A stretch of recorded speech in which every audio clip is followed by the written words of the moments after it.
Kisah ini dimulai dari para pekerja pabrik yang sedang menceritakan temannya yang mati akibat ketindihan. Setiap kematian yang akan menghampirinya, para pekerja ini sering diteror dengan nyanyian. Dari jauh aku selalu merintih. Aku merintih, mengharapkan. Pada saat itu salah satu pekerja yang piket atau jaga di pabrik. Semua terasa biasa saja. Dia menyalakan radio untuk menemani di saat piket sendirian. Dan sambil minum minuman akhirnya pekerja itu ketiduran. Dan di saat dia tertidur tiba-tiba radio pun menyanyikan lagu merintih. Yang membuat situasi saat itu mencekam. Aliran listrik pun mulai tidak teratur. Dan pekerja itu pun terbangun. Tak lama kemudian dia dikejutkan dengan sosok hantu kepala buntung. Warga Indonesia biasa menyebutnya kuyang. Dan pekerja itu di saat ingin kabur tiba-tiba ada seutas tambang yang melilit lehernya. Dan menarik pekerja itu sampai meninggal dunia.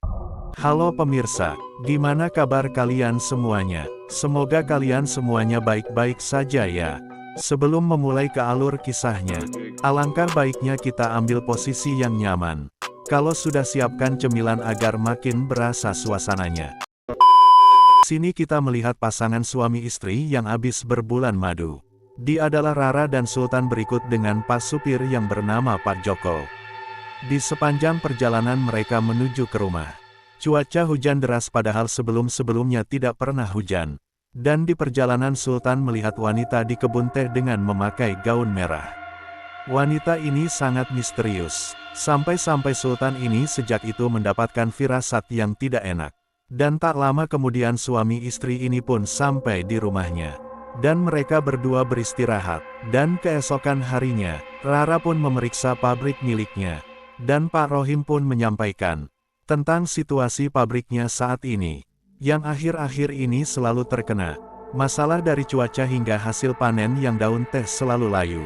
Di sini Rara selaku pemilik pabrik belum tahu soal kematian para pekerjanya. Dan ada pekerjanya yang bernama Togar untuk menanyakan kepada Pak Joko. Apakah Mbak Rara tahu soal kematian para pekerja yang mati misterius?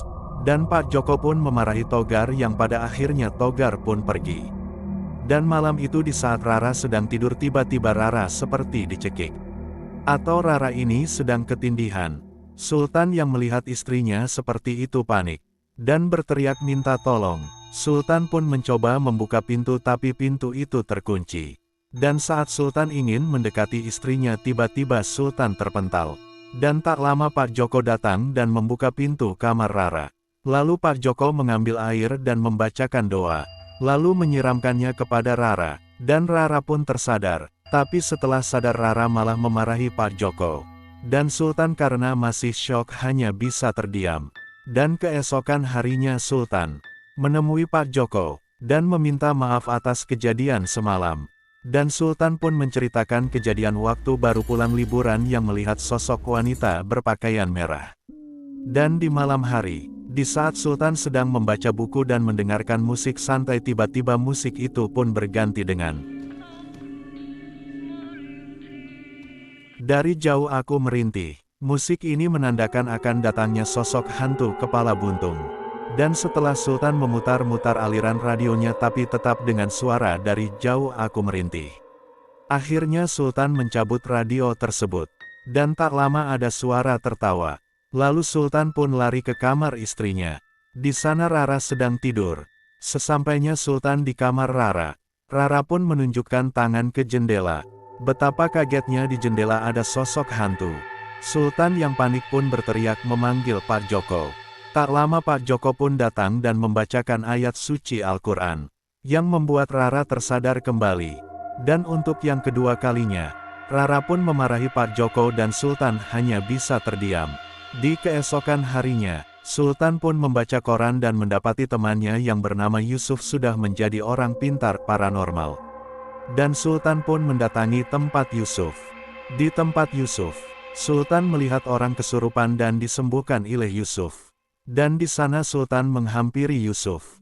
Dan meminta bantuan kepada Yusuf. Tentang kejadian yang dialami oleh istrinya. Setelah menceritakan kejadian tersebut kepada Yusuf.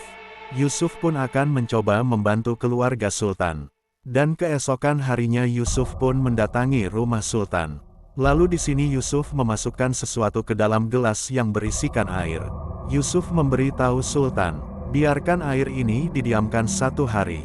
Jika air ini berubah warna, maka keluarga Sultan sedang dalam bahaya. Dan tiba-tiba Yusuf dan Sultan pun kepergok oleh Rara yang lagi-lagi marah.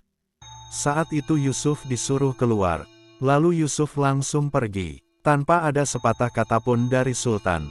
Dan di malam hari di saat Sultan dan Rara akan melangsungkan makan malam, tiba-tiba listrik mati, dan jendela terbuka dengan sangat kencang.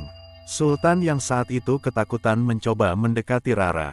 Dan di saat Rara sedang menyalakan lilin, tiba-tiba dikejutkan dengan sosok Kuyang yang sedang tergeletak di atas meja makan. Dan Sultan pun karena terkejut langsung pingsan. Dan di keesokan harinya, Rara pun menyuruh Pak Joko memanggil Yusuf. Di sana Yusuf mengecek keadaan Sultan. Dan Sultan pun menyampaikan bahwa ada hantu kepala buntung.